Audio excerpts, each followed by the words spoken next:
akhlak dan adabnya Allah terhadap Rasulullah yang membela marwahnya, maka kita juga kena mesti membela marwah Nabi Muhammad sallallahu alaihi wasallam.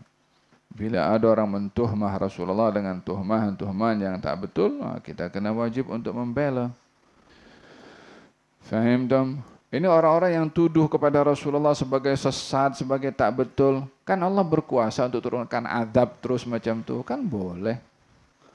Untuk apa Allah subhanahu wa ta'ala?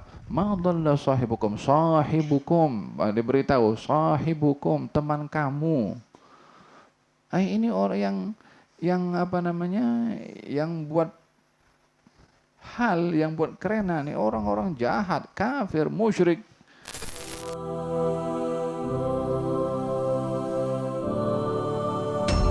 Tiga hal disebutkan oleh Nabi, yaitu tentang darah atau nyawa, yang kedua harta, yang ketiga adalah marwah. Tak boleh bunuh orang, tak boleh ambil harta orang, dan tak boleh menodai marwah orang. Menodai marwah orang dengan mengumpat. Apa sebab? Orang mengumpat kan menceritakan keburukan orang.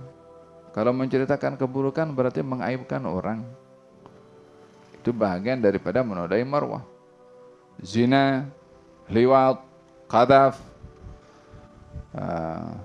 menuduh orang-orang dengan tuduhan yang menghina dan merendahkan. La yaskhar qaumun ala qaumin asa ay yakunu khairan minhum. Kamu jangan merendahkan orang lain. Yang mana orang kamu rendahkan boleh jadi lebih baik daripada kamu. Hadza hikmah yang pertama kita ambil daripada ayat tersebut. Yang kedua adalah kedudukan baginda Rasulullah SAW yang dibela oleh Allah Subhanahu Wa Taala. Maka kita perlu memahami dan mengambil akhlak dan adabnya Allah terhadap Rasulullah yang membela marwahnya, maka kita juga kena mesti membela marwah Nabi Muhammad sallallahu alaihi wasallam. Bila ada orang mentuhmah Rasulullah dengan tuhmahan-tuhmahan yang tak betul, kita kena wajib untuk membela. Cuma cara pembelaan di sini Allah Subhanahu wa taala memberikan penjelasan dan penerangan. Tidak langsung diazab oleh Allah Subhanahu wa taala orang-orang yang menuduh Rasulullah dengan tuduhan yang bukan-bukan. Dituduh Nabi sesat, dituduh Nabi itu tak betul, dituduh Nabi penyair, dituduh macam-macam. Dijawab dulu oleh Allah Subhanahu wa taala, bukan, dia bukan penyair, dia bukan bomoh, dia bukan gila, dia bukan penyihir, dia tidak sesat, dia tidak mengelirukan orang. Dijawab dulu oleh Allah Subhanahu wa taala dengan sopan. Supaya kita belajar di dalam kita membela Rasulullah tidak hanya dengan semangat membela agresif tanpa kita menimbang nilai-nilai syarak.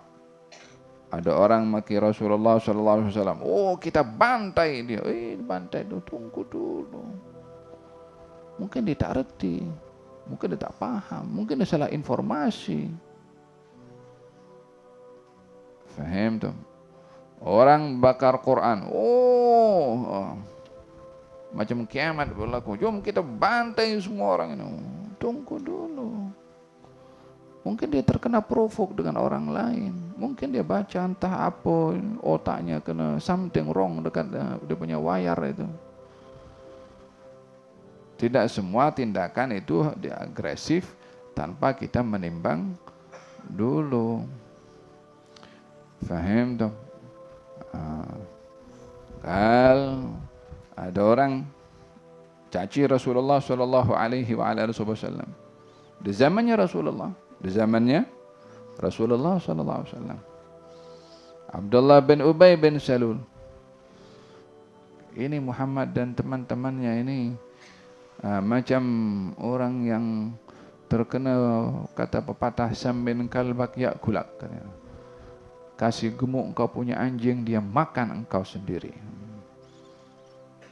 Berita itu dituduhkan kepada Rasulullah oleh Abdullah bin Ubay bin Salul.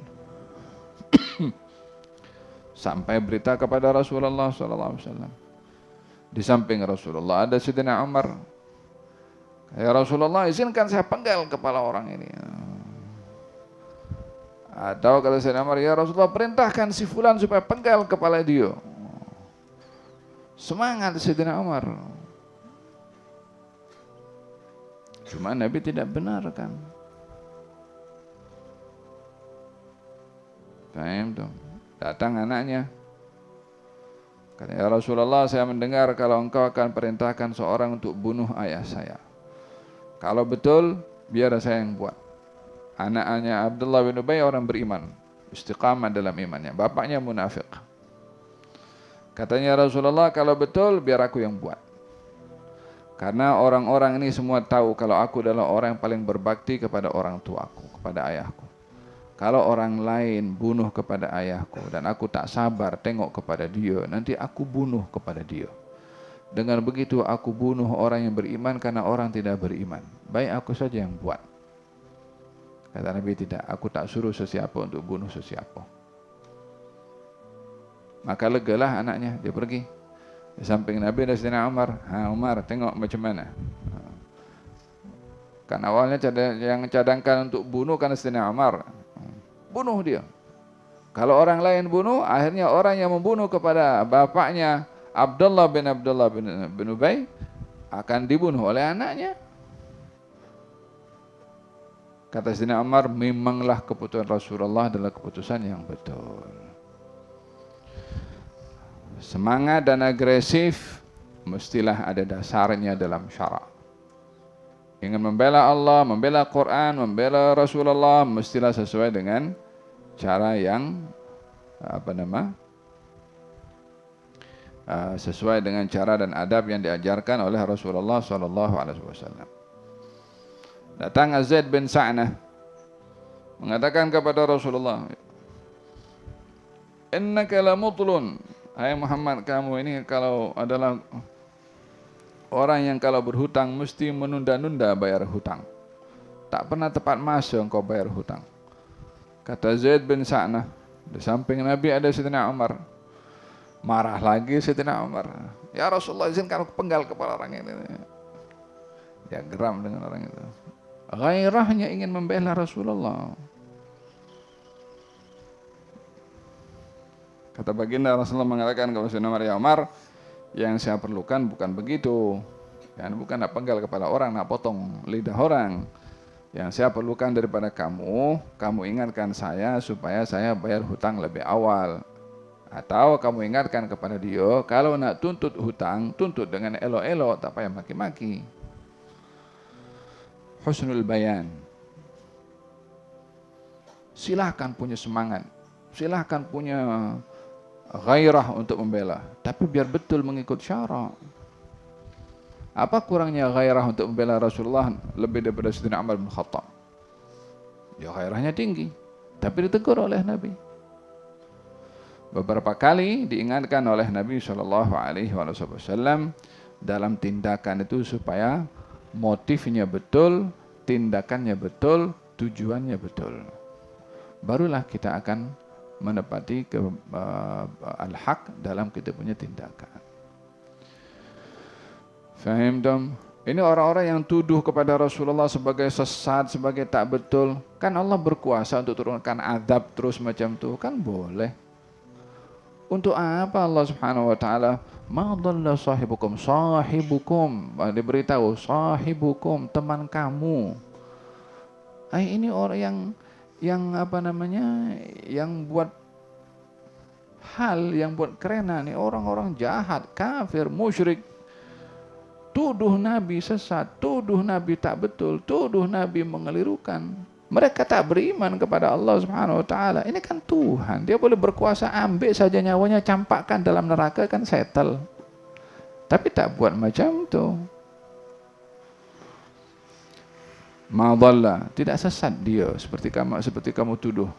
Wa ma ghawa, bukan dia mengelirukan juga seperti kamu tuduh. Sahibukum, ini teman kamu. Kenapa Nabi mengatakan kepada Rasulullah SAW dan kaum musyrikin yang memusuhi Rasulullah, sahibukum, ini teman kamu. Sahib, ya kan? Sahib, teman. Sahibi, teman saya. Sahibak, teman kamu. Kenapa dikatakan sahibukum talattufan? Untuk menarik emosi kasih sayang.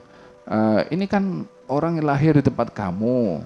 Ini kan daripada bangsa kamu. Ini kan orang yang kamu kenali daripada kecil sebagai seorang yang baik. Ini kan daripada keluarga kamu. Jadi ditarik perhatian itu oleh Allah Subhanahu wa taala supaya mereka sadar. Ini orang dekat dengan kamu, bukan orang jauh, bukan orang asing. Paham dong? Ini uslub. Jadi kita memahami ayat itu bukan hanya pada makna tapi uslub. Caranya Allah Subhanahu wa taala ketika menjawab. Paham dong?